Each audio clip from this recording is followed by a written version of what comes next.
everyone, welcome to this webinar at SmartCat Academy. I'm Vova, Head of Community at SmartCat, and today we will be talking about the many facets of localization industry.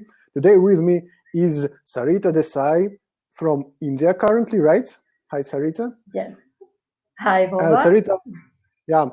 Sarita has worked in very many roles in localization.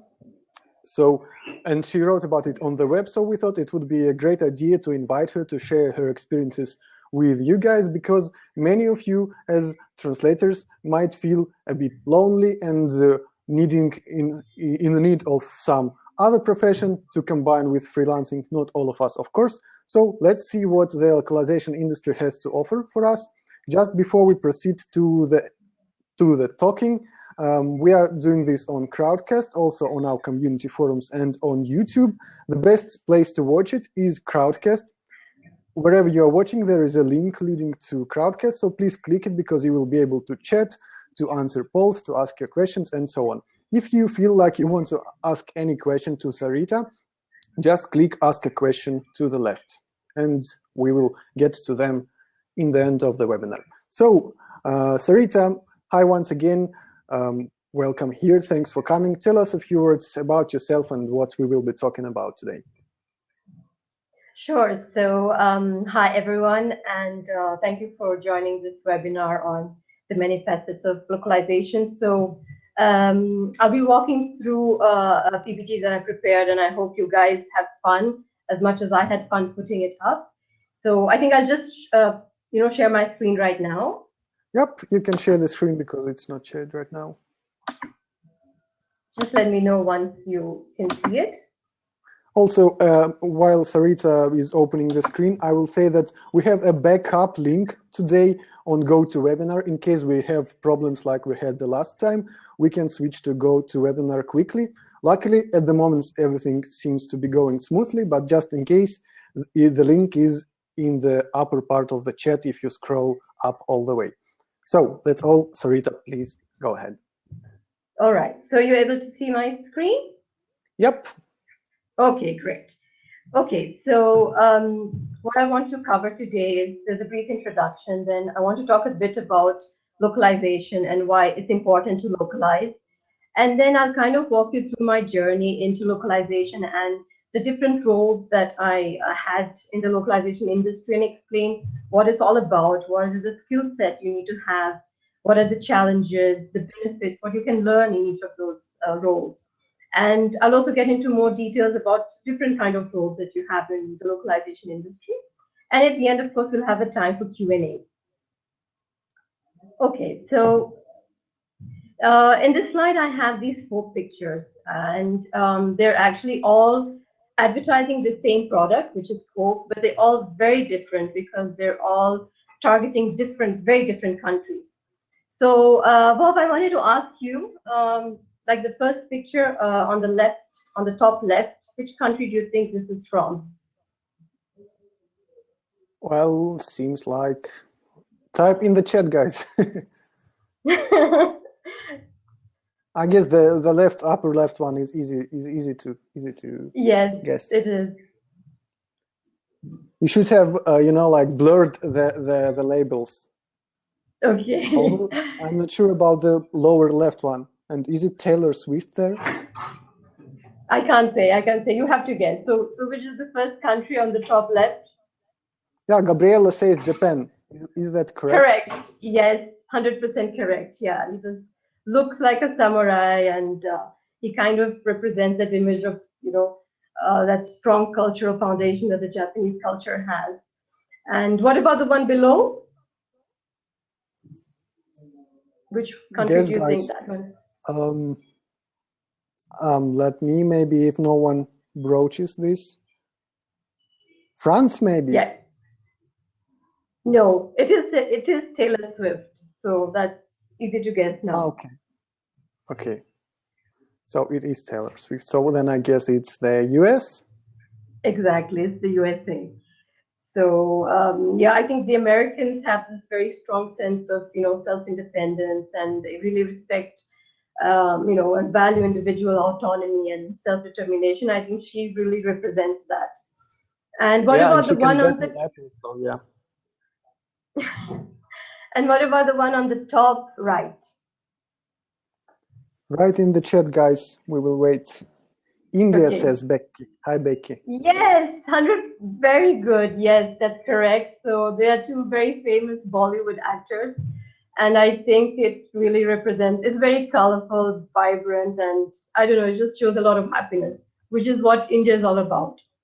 Yeah, but there is no, sari, no cricket clubs, so I was expecting something more authentic. Okay. Right. It's the new generation now. So what about the one on below that? Well, yeah, I guess Virginia. Hi, Virginia, got it right. By the way, Virginia says Brazil and Thais says Portugal, so let's guess. And So which one do you think is right? Because it well, is actually, Portuguese. yeah, I think so based on the colors. Exactly. So because it's green and red, and those are the colors of the Portuguese flag. And so this is one from Portugal. So they And made of sure course, to underline that it's not for Brazil. exactly, yes. And Maria and João are very common names in Portugal, also in Brazil, but it's basically because of those two colors, the green and the red. Okay, so next. So now I want to talk to you. Okay, so that previous slide kind of, I wanted to tell you that, just one product is advertised in such different ways in different countries. It needs to be adapted to that culture to be successful. And that's why we as linguists and localizers, we play such an important role in the localization process.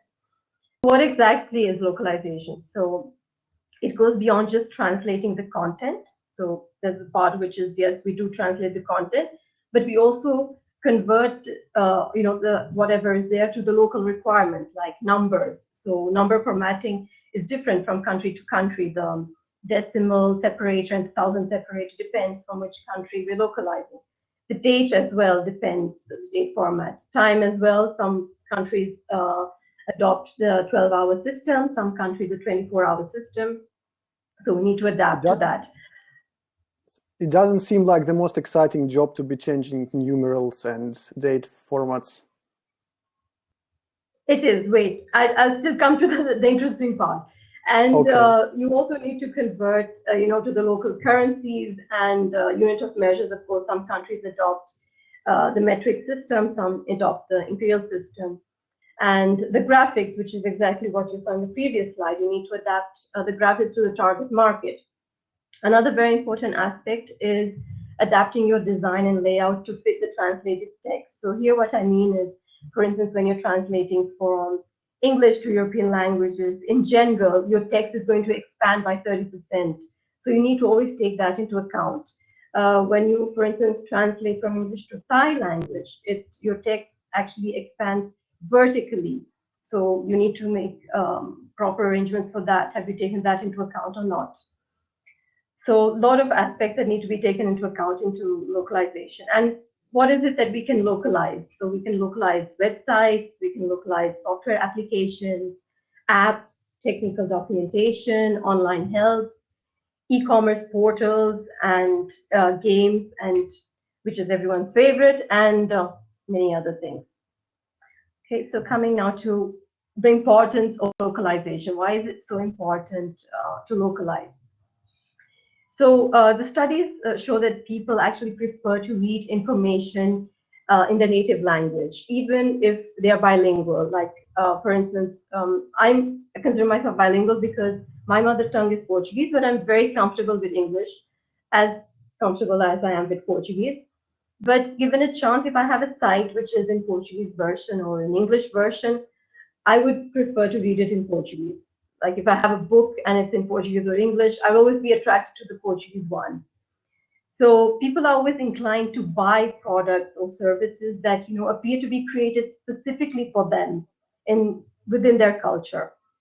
And for another example is whenever you have a campaign, for instance, which is successful in a particular country, it might not really succeed in another country. For instance, one country which is quite complex is Singapore. When you're localizing or targeting that market, you need to take into account that the audience there is people from Malaysia.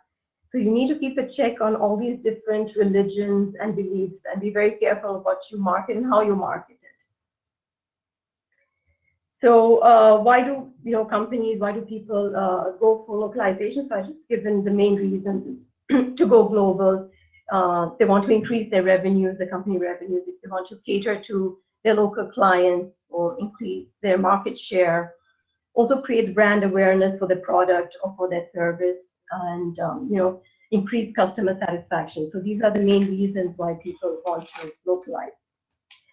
I think So now yeah. If you just allow a small detour, I think also I read some statistics that 50% of people will not buy if the product description is not in their language. So as you said, 70% are more likely to buy, and I think Common Sense Advisory posted research some time ago that said that 48 or 47.6% of people will not buy in non-local language. I think it's also, by the way, not only related to they are not being able to read in the other language, but when you see a product in your language, you think that it is more supported in your country. For instance, if I were buying, I don't know, a car that didn't have a manual in Russian, I would be thinking, hey, do they even provide guarantee in Russia or something like this? It shows the seriousness of their intent, let's say so. Exactly, yeah. So shall I move to the next slide? Yeah, sure. Sorry for interrupting. All right. You. Okay. No, please do whenever there's something. Okay, I will. Okay. So now I will kind of take you to my journey into language industry. And I actually started my career as an economist because my background is in economics. So I studied at the Lisbon School of Economics in Portugal. And so I was working there at the bank in Portugal before I moved to Bangalore. So my journey into localization, started when I came to Bangalore. So when I came here to Bangalore, I was actually searching for something in my field. And in between, I happened to know about this opportunity of this pharmaceutical company that needed someone who had Portuguese and French language skills. And I had also done my French. So I had applied, and that's how I started working there as a technical translator and interpreter. So they needed someone in their export division because they were exporting their products to Portuguese and French-speaking markets, and I was helping them with registration process of the products, also tenders, and also for client meetings. So I was doing quite a lot of interpretation for them. So post that, I moved to an IT industry, so to a software company. So this was a product-based company. And I'll also explain to you because sometimes many people say I worked on the vendor side and the client side. And actually there are advantages on both. I had opportunity to work on both sides. So here I was working on the client side. And so they were developing this ERP product, which was basically into accounting. So that was also part of my background. And they were planning to launch this product in most of the European countries. And there was a team of localizers from different countries, and I was handling the Portuguese localization of this product.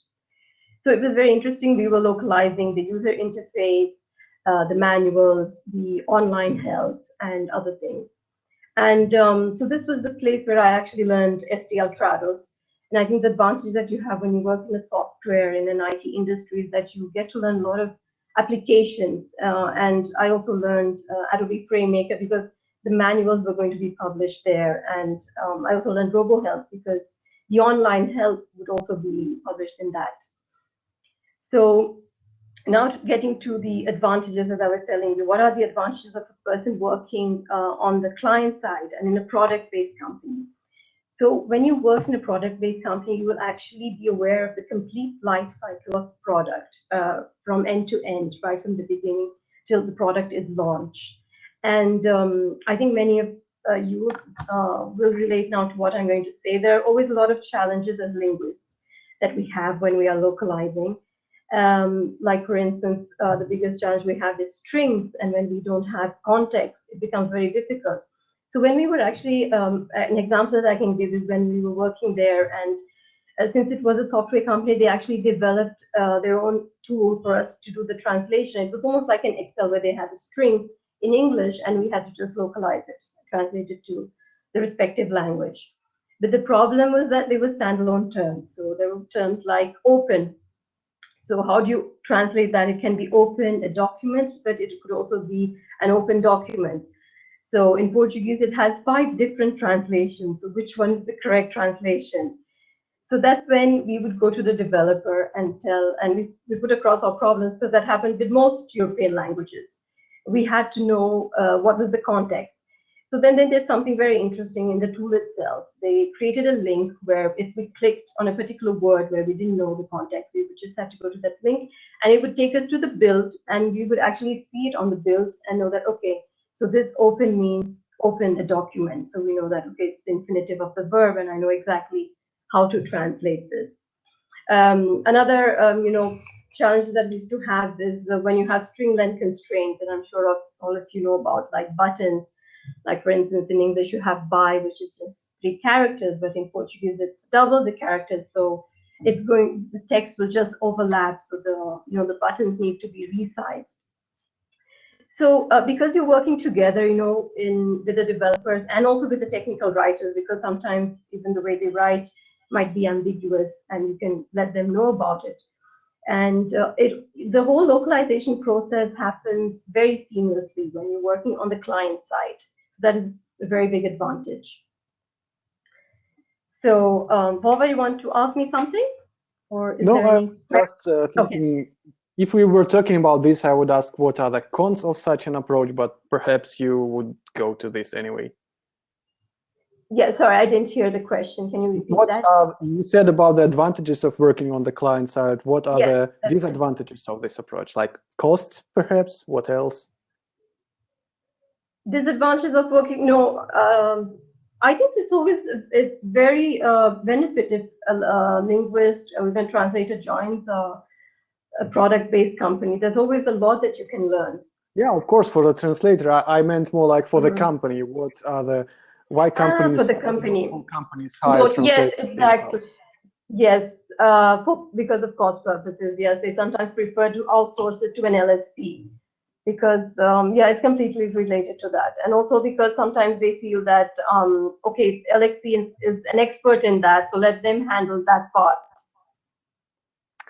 Frankly speaking, I was working as an in-house localizer in a software company, translating huge number of materials, and for me it was a bit demotivating because it was all the same stuff over and over again, like I don't know, a lot of words every month, and it just took its toll on me. So that can be a downside, I think, because you don't have the diversity. Yes, I will come. Actually, yeah, there will be, when you work in an LSP, there's more diversity. But I feel experience that I had working in product-based companies because they were just developing this ERP, so I was there from the beginning. So it was very exciting because it was launched in America, but it was just going to be launched in Europe. So they were still, analyzing and marketing was happening. It was very much in the initial stage. So we were actually doing very different activities. So it was quite exciting, the whole thing. I had a very good experience working there. Okay. So I'll just move to the next one. Okay. So so after this, worked as a localizer for some time. So this just coincided with the time when I had my kids, so I needed something more flexible. I wanted to work at my own pace, so this worked very well. After this, I did something else which I found, which is one of my favorite actually roles, which is localization testing. Still till date, I enjoy doing it. My first testing project was video games, which I thoroughly enjoyed. And after this, I did a very important and interesting project where I really learned everything about, what localization testing is all about, because it was a project for Dell. And since they have been in the localization industry for so long, it was a great experience. So I learned the whole process of, how to go about doing localization testing. And there are 3 parameters which are very important when you actually do localization testing. So you do first of all, a linguistic testing where you check for spelling, you check for grammar, linguistic accuracy. But then you also do a functional testing where you check for the functionality of that product, for the hyperlinks, the hotkeys, the error messages. And then you also do a cosmetic testing where you check, if there is any text truncation or any text overlapping, any character corruption, or, the images, the graphics, and the whole layout. And one aspect which is very important is that you need to actually understand the product or the service before you test it. And whenever we used to do the project there, we actually had a demo. They used to run us through the whole product and tell us how it functions. And they also have, like, the proper way of doing testing is usually the company gives you test cases, and the tester follows those test cases and then creates a bug report. There's also now tools for that, like Jira, which is a bug reporting tool where you report, whatever bugs you find. So it's all very well structured. And it's something, because you get to actually learn about the product, and it's more dynamic. So I found this much more interesting than translation, for instance. It's something that I always found it very interesting. So after this is joined an LSP. So I actually started the QA department there. I set up the team, the process, and the workflow for quality assurance. So the QA check would actually happen post the localization. So once we had the files coming from localization, we would do a QA check. And there were two phases. First, there was an automated phase where we actually use QA tools for that. And we check for things like spelling, grammar, omissions, terminology, inconsistencies, punctuation, numbers, etc. So all that is kind of automated. And then there's another phase where we do a manual check. So in that, we kind of compare the source with the target, and we try to detect bugs also, and we check also for the localized images and graphics. And so this cartoon is very much right, because when you are in QA, you will get lots of enemies, because your job is to find bugs, which usually people don't like it, but it's better that you find it rather than the end client finding it at the end. So, and I would say that the skill of a QA professional, if you want to know, is actually being a linguist is very helpful. So in my team, I had people who were linguists and were not. And I used to find people who were linguists, they kind of already were sensitive to certain aspects of the language, and they were more efficient in doing their work. Also, you need to have an eye for detail, and you need to be very patient, because you have to have a lot of focus and concentration while checking your files. So, anything, Robert, you want to ask me, or can I move to the next slide? Yeah, I'm sure, move on. Okay. So, managing the Center of Excellence of Software Localization and Testing. So here I set up the teams for projects and sales. So now I was before I was handling only operations, so now I was handling operations and sales as well. So in this role, you kind of own and you run that particular business unit. It's completely, your responsibility. You have to guide and motivate, your team and inspire your team. So actually, the transition, you kind of transition right from individual contributor to becoming a team leader. And for me, I think I kind of grew, learned, and kind of evolved into this role, because when I was in the QA, it started with me, then it was 2, 3, and then 4 people. So I gradually became, the leader. So you kind of gradually evolve into that. But some skills for a leader, which are really important, I think that a leader needs to have is focus, confidence. Be always very sincere and transparent. Be passionate. I think that's very important. Be passionate, to enjoy what you're doing. That goes a long way. Also, to be innovative. I think it's very important that you don't need to always follow the same process. You can always adopt a different process along with your team. Sometimes your team and my team used to give me great ideas, and sometimes we used to find different workflows for our localization process. Also, be a decision maker. Like there are a lot of challenges that come when you are at this level, and you need to promptly take, action and decide what to do. Also, communication with your, internal stakeholders and external, so with your team and with your clients. And the most important, accountability, I think, to be responsible and answerable for your actions and your team actions as well. So I just wanted now to, so this is just a snapshot of Mayflower, which was the LSP where I was working. I'm just showing this to tell you about the advantages of working on a vendor side, because I told you about working on a client side. So what are the advantages that you have working on an LSP? Why would you opt to work for an LSP? The biggest advantage that I see is that you have a variety of projects that you can work on.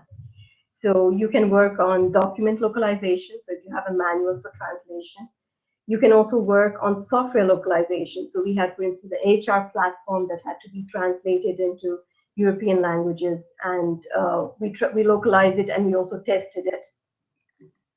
You can also work in app localization. So we had a video conferencing app that had to be localized, and also we did the testing. So the testing actually should be done always when it's user facing. So in this case, whenever it's a software or an app, also website localization. And in case of website localization, you don't only localize, but actually we need to use transcreation, because there's a lot of marketing content in that. And I'll actually explain more about transcreation later. But whenever we did website localization, we used to use transcreators, and we tested it as well. And yeah, the most interesting one that everyone likes, game localization.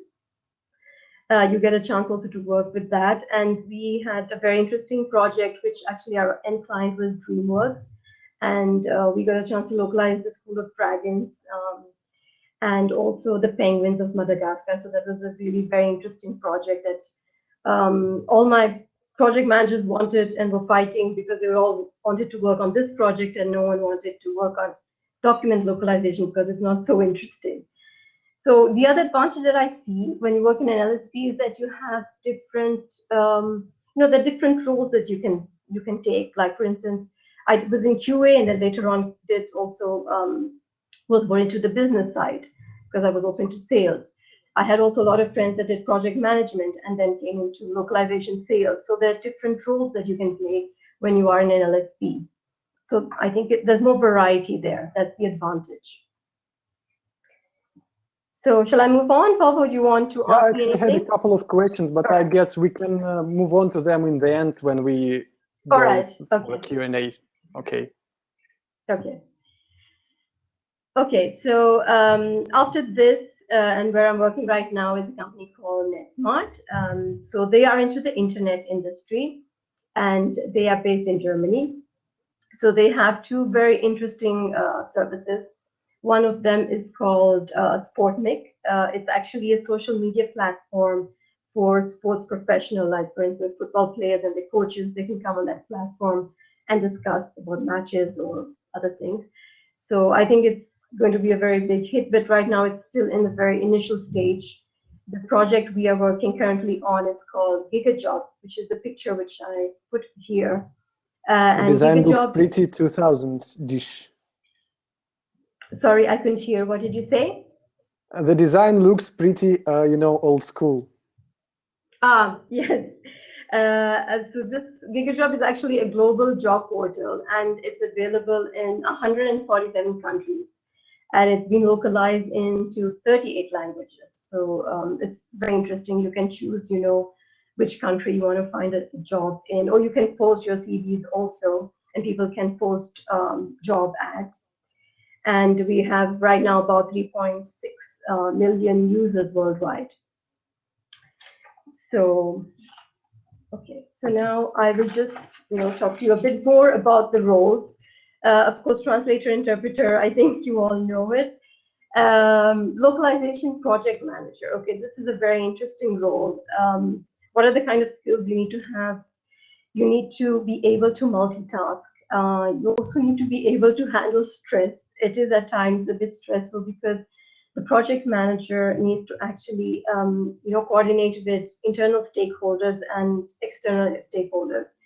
For instance, if you are an LSP or a project manager, you have your internal stakeholders as, for instance, the QA team, also the localization engineering team who gives you, works with the source and target files.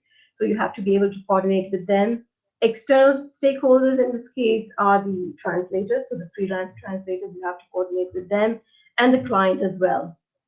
So there's, it's very interesting because you will learn the life cycle of a project from beginning to end, how to plan, how to schedule your project. And you get a chance to work with many different kind of projects if you are in an LSP, like I had told you, your software project, website, anything. So a localization sales manager, what are the skills that a person needs in that? Needs to have a flair for sales and marketing.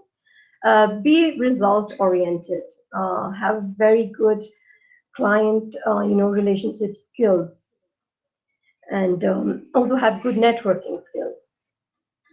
And what I found out is when I was, because I had a team of projects and sales, is that people who actually had moved from project to sales, they were extremely efficient once they did the sales pitch, because they knew the in and out of a project and they knew how to put that across to the client. So it's always an advantage if you actually have done project management and if you want to move to sales later on. And localization account manager, this is a bit like the sales. So account management is when you have, for instance, a big account. What I'm saying is like a big client. So there's a big client who gives you constant business. So that's like an account. And then you actually need to assign a person to take care of that account. Also because you would want to do account mining. So if you have a big multinational, for instance, you're working with one department, but you want to mine other departments. So you need an account manager to do that. Localization tester is what I've already mentioned, I think the skills, and QA professional as well. Okay, localization engineer is kind of the person who kind of makes that bridge between technology and the translator, one who works with the source files and prepares the files for translation, extracts, what has to be translated. So it should be able to work with complex file formats. So this is more a technical kind of a skill. And once he gets the localized version, he needs to be able to put it back into the source format. One advantage that I also saw in my team when I had project managers is I had many project managers which came also from a technical field, and that really helped, especially when you're doing software localization and you get files, complex files. Sometimes you get XML files and you get JSON files, and they are very efficient in being able to manage those kind of files rather than someone who's not from a technical field. And the marketing manager. So marketing manager is a role that, of course, exists in almost all businesses, and in localization also it's very important because you need to define the marketing strategies and be able to implement them, and later on also be able to evaluate and measure the results.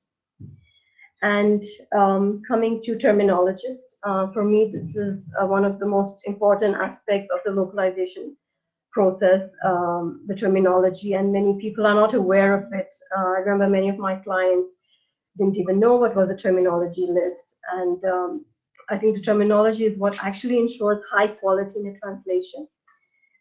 It brings clarity, consistency, and really avoids ambiguity in the process, and it's a very important aspect. And a transcreator, which I mentioned earlier. So a transcreator is a translator which has a flair for creative writing. So whenever we have marketing material, we need to use a transcreator. It's not enough to just localize. We have to kind of adapt and to that particular locale to have the same impact that it has in the source text. So without, of course, it has to continue to have the same values of the original text. So maybe I'll give an example that I've seen recently that, Intel was running this campaign in Brazil. And so they had the slogan in English. and it was Sponsors of Tomorrow. So they wanted to translate this in Portuguese, but when you actually translate this directly into Portuguese, it doesn't really sound, it doesn't have the same impact as it has in English. It actually kind of says that the brand doesn't yet deliver on its promises. So they had to find something more appropriate. And since the Brazilians are people who are usually very passionate about, the things that they do, they chose Apaixonados pelo Futuro, which, okay, in English means in love with the future. So, which does not have much impact in English, but when you say it in Portuguese, it does. So, it kind of, this tagline kept the values and the intent of the original. So, without changing it. So, and yes, so that's it. So now, I can take, we can start the question of Q&A. I'm also sharing my email ID because in case we don't have, time to address all the questions, you are most welcome to write to me. Just give me some time because sometimes I might not answer immediately, but please do write if you have any questions that, will not be able to address. Yeah, so over to you, Boba. Yeah, before we finished with the transcreation stuff, I was always wondering how specifically does a working day of a transcreator look like? Do they just come to work and someone goes to them and says, hey, there's this slogan that says committed to future and we need to translate it to Portuguese Brazil, and then they go study the Brazilian market? Do they have to be native in the language they are transcreating to? What are these guys? Are they just translators who have some creative skills?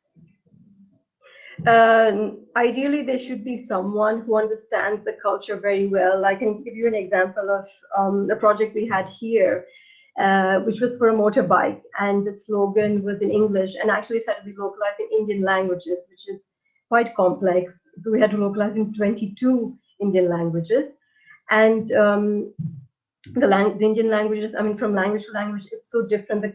The culture also is different, like from South India to North India. So ideally, the person needs to understand that culture very well to be able to adapt it, change that slogan completely.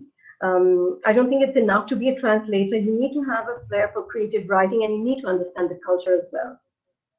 Because the slogan. This? Sorry? No, please go ahead. Yeah, so it's important that the person not only is a translator, has a flair for creative writing, but understands also the culture of the target market. So when we hire these translators, a freelancer? Is it usually a freelancer or is it an in-house employee who does this? And how, if freelancer, how is it charged? By the hour, by the project? Yeah, usually transcreator. So we just outsource this to a transcreator, and obviously the charges of a transcreator are much higher. They usually double the charges of a freelancer. Yeah, but I'm just thinking if there's committed to future, it's 3 words. Even if you charge them by $1 a word, it will be too little. I mean, what are the usual magnitude of price that such a service costs? Yeah, so it depends, right? Here it was not just that, there was other things. There were brochures also that they were doing. So it was not just that tagline that they were translating. So it was a different package altogether that they were doing. Okay, so they're not just translating 3 words and deliver the job like this. No, there was more to it. There was also the brochures and all that. Okay, great. Thanks a lot for the interesting presentation. I've jotted down some questions. I wanted to ask guys who are watching us on Crowdcast, please chime in and ask your own questions. And also there is a poll that asks what profession besides translation would be the most interesting for you in the localization industry. Click polls and make sure to vote. So far we don't have too many votes, but the leader so far is project management, followed by quality assessment and terminology management. All right. Just for us to know. Okay. So let's go through the questions then, from the most upvoted ones to the least upvoted ones. So Becky asks, what's the best way to price localization work? Is it per word or per hour, or maybe somehow differently? I think it really depends from project to project. If you're working a document localization project, you definitely need to charge it per word.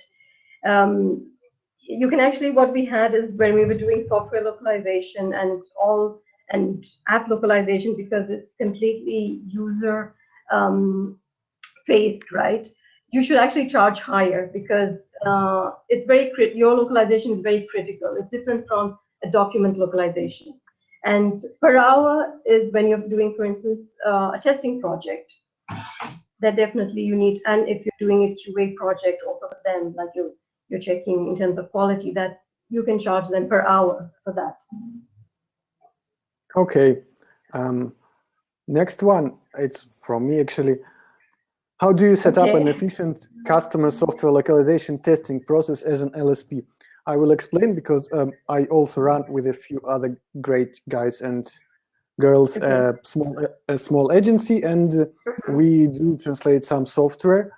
And we do it on SmartCat. That's why we have kind of configured the process that we can take those strings and deliver them back. But what is always the problem is that once you deliver, then you are just like giving away your work.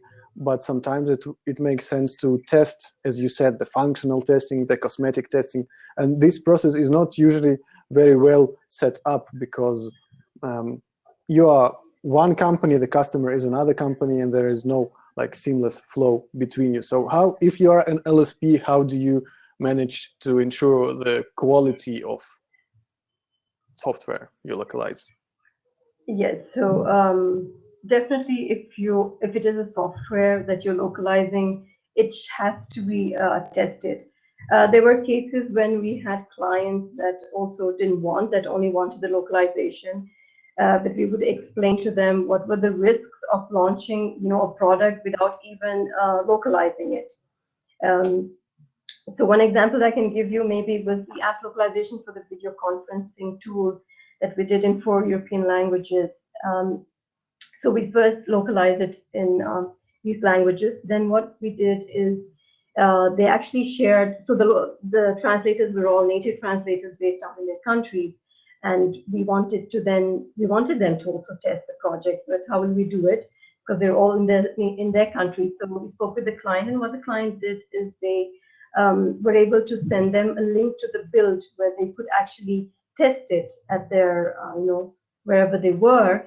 And they also gave them access to the Jira where they could, follow the test cases and fill in the bug report. So maybe what you can do is kind of make a workflow of. So once you do the localization, how will you do the next step? So do you have access to the build? Can the client give you access to the build? That's very important. Another aspect is does your client have the test cases? Many times they don't even know what is a test case, and then you need to create the test cases. So the test cases is exactly how you're going about testing your product step by step, and each tester goes through those steps one by one, and whenever he finds a bug, he reports it in. Usually people use Jira, but if it's not available, then you can just put it in an Excel as well with a screenshot. So you can maybe streamline your process that way, and kind of make a workflow in that way. And how do you come around? Yes, tell me.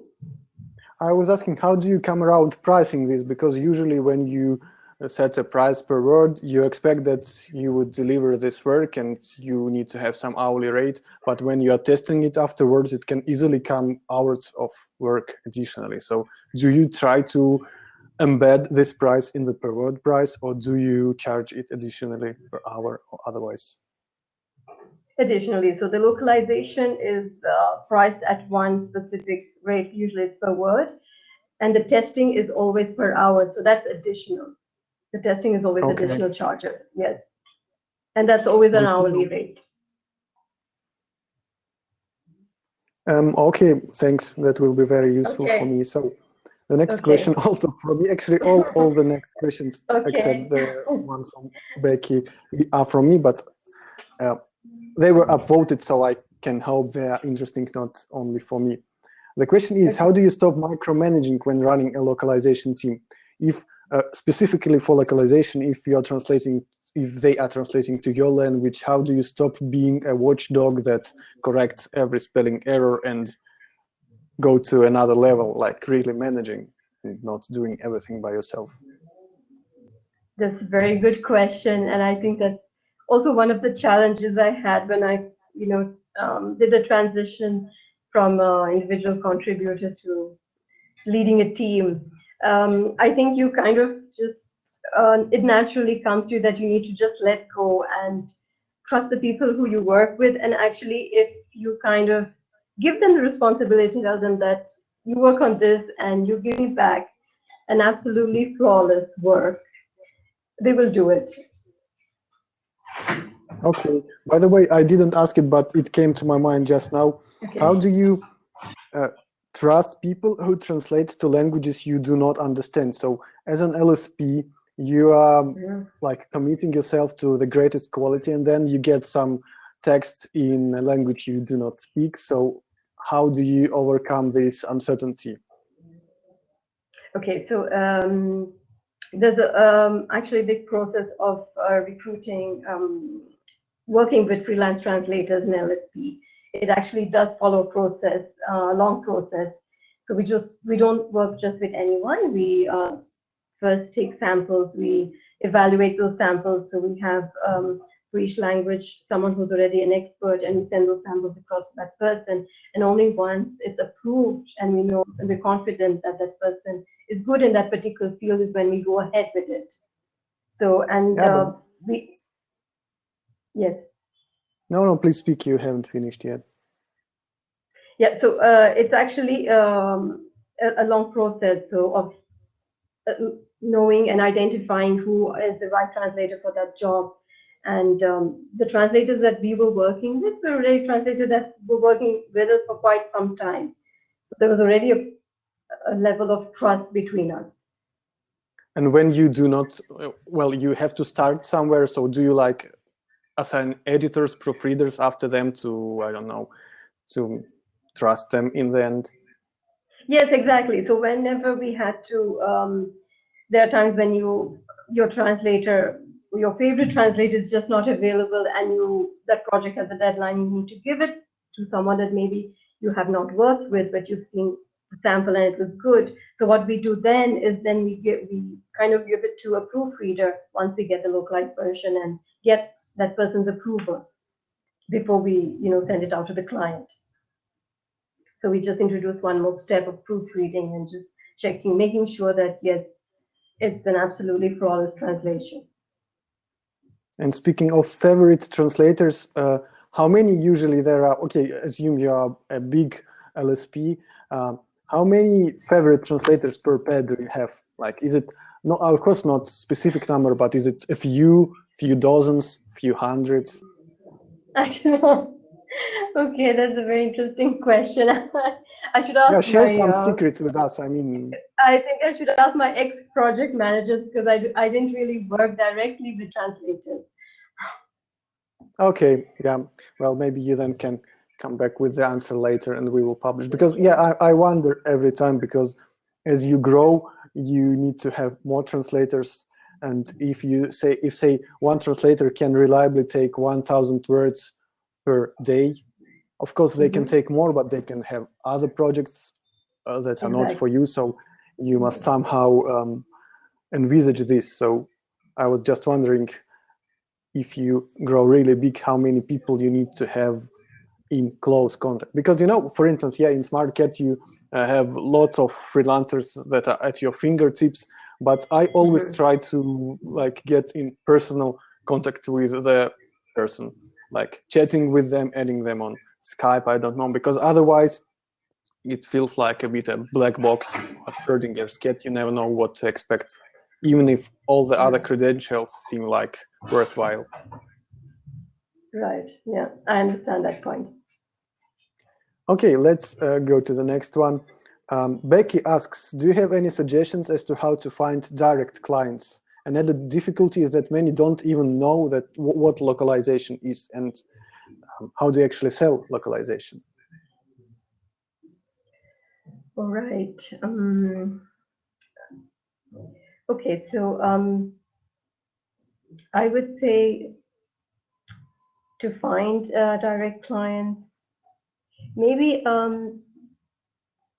there are certain websites that you can check, where they sometimes post that they require translation, or maybe sometimes in the news they say that, okay, we are going to localize this, and if you're aware of it, you can approach them and ask them about that.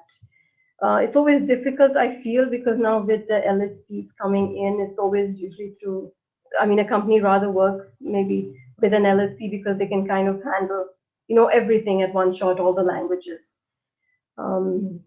So yeah, I don't really know what else to add to that. Yeah. Okay, maybe I can also add some tips. Actually, when you are looking for localization, it's most likely some website, and all websites, most of them are either not localized or localized poorly. That's just my experience when looking at websites localized to my native language. So my advice is to approach clients which either do not have any localization at all, or if the localization they have is poor. In this case, you already have a pitch for them. You can say, hey guys, you need localization because 50% of the world's populace will not buy if they can't read it in their language. Or you can say that you have poor translation that is driving off your clients. Yes, so I think that's one of the ways to approach direct clients, and it helps a lot. I mean, I haven't seen people not reply to such kind of approaches, let's call it so. And also, speaking of whether a single freelancer can or cannot offer many languages at once, I think modern technology allows single freelancers to do almost the same things that an LSP does. Of course, they may not be able to handle right away the volumes that, I don't know, some line bridge or we localize handle daily, but if you are just talking about translating to numerous languages, you can always find some peers and act as an agency. Actually, I think the best advice to approach a direct client is act as an agency. Do not go there just saying, hey, I'm a great translator to Spanish. Say that you have a team and that you can help them translate to many languages at once. Okay, I think that's a good option. Just my idea. So next one, I think we still have time and we have 2 questions. So the first one is, what is the best way to handle localization for a massively localized website? You were talking about this GigaJob website that is translated to 36 languages, which is quite a lot, and perhaps there is always some new user-generated content coming up daily. So what's the best way? Do you handle it internally, or do you work with a huge LSP who can just do anything for you, or do you look for freelancers in specific pairs? Yes, so in case of GigaJob, there are certain languages that are done internally because we do have in-house language specialists, but of course not for all languages. For the main, mostly for the European languages we have, and we have some Asian languages as well. For the other languages, it's outsourced to a particular LSP that takes care of that part. What are the pros for you of working with an LSP and not, for instance, with a platform like, I don't know, maybe SmartCat, where you can handle this by yourself? So what were the factors weighed in here? Why did you choose to work with an LSP? Okay, I always wanted to work for an LSP because you get, an option there to work with a variety of projects there. Sorry, maybe I have not phrased my question correctly. I mean, at your current company, GigaJob, you work with an LSP to provide you language services, right? So, okay. How did you choose one? Why did you choose an LSP in general? Why did you choose this specific one? What are the factors you use when choosing a provider of localization services? Okay, so they had already chosen this when I joined, so the process was already there. I don't really know the reason behind. I've actually recently joined them. Well, let's in Um, general case now, like maybe from your previous experience, mhm. what's important? I guess what the idea that people still have is that when you have a lot of languages that you cannot handle, they kind of prefer to give it an LSP because they have that concept that okay, the LSP will do that work for me. What you were telling and what you were proposing to Becky, right? That say that you can handle, just not knowing your language, but build yourself a team and handle other languages, something which is, I don't think it's known in the market. I don't think people are aware of that. Okay, we'll keep that in mind because yeah, we Yes. also have to think about our marketing. Sorry for Yes, coming in with this definitely. webinar, but yeah, it's interesting to know. And finally, a question that I think is worth wrapping this up with is how do you handle criticism from users, from readers, especially in game localization, where users can be very open in criticism, yeah, and expressing in very literate terms. So what do you do when you get, as an LSP, when you get bad feedback? Yes. So whenever you get feedback, you need to really sit and analyze with your team what went wrong, what exactly happened, um, and what are you going to do about it? How are you going to overcome that? And there are times when it is very critical, like if the product is very critical and something has gone wrong.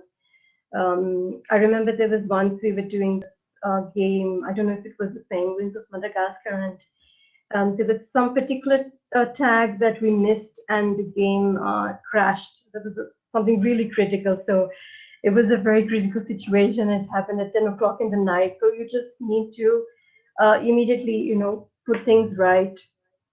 So I actually, by chance, had the file, and so I kind of try to check with my project manager, okay, where was the mistake and what happened? How did that tag get missed out? And so the basic thing is to analyze along with your team what went wrong and set it right immediately. Really not wait, but it has to be done immediately because And what whenever about they launch a product, it's for them it's very critical for your clients. So yes, what were you saying? And what do you say to the client? I mean, they relied on you to provide excellent translation, and then they found something that was not so excellent. Exactly. So you need to explain to the client exactly that tell that exactly, yeah, it was a mistake from outside and we missed that out, and ensure that that's not going to happen again. And then you kind of need to maybe change your workflow in your process, in your localization process, because if something has failed there in that point, that means probably during the QA stage it was not detected. So that's where you need to step in and probably say that, okay, maybe we need to introduce another stage here and make sure that all these tags are in line before we give this back to the client, because this is very critical and the game can just crash. So then you put that across to the client and explain to him that in my workflow I've introduced another step and I'll ensure that this is not going to happen again in the future. Okay, great. Because customers have high expectations when buying from a corporate vendor. They expect it to be flawless and customers do not generally accept that there can be errors involved. So Yes, good to know how to absolutely. handle this. So Yes. thanks, Sarita, a lot. It was very interesting. I enjoyed this webinar very much. Hope the audience did Right. too. So we see Sarita's email on the screen, saritapdesai@gmail.com. So drop her line wherever you want. And also there is a button under the video box that says Let's Talk Translation. It's a link to our community portal where you can stop by at any time and talk about all things translation, localization, whatever. Sarita, any parting words from you? No, so I hope everyone enjoyed, and please feel free to write to me in case you have, any query or suddenly you remember something that you didn't have time to ask. Do write to me. And yeah, I hope you guys enjoyed it. I really enjoyed participating in this webinar. Thank you, Bova, and thank you, SmartCat. Namaste. I'm not sure I'm doing it in the right place, but yeah, Yes, it just namaste. came out by itself. Yeah. Okay, thanks guys, and see you next time. Maybe see you with Sarita once more sometime. And take care. Enjoy your day, evening, whatever. See you later. Thanks and bye bye. Ta ta. Bye bye. Bye Bye bye. bye.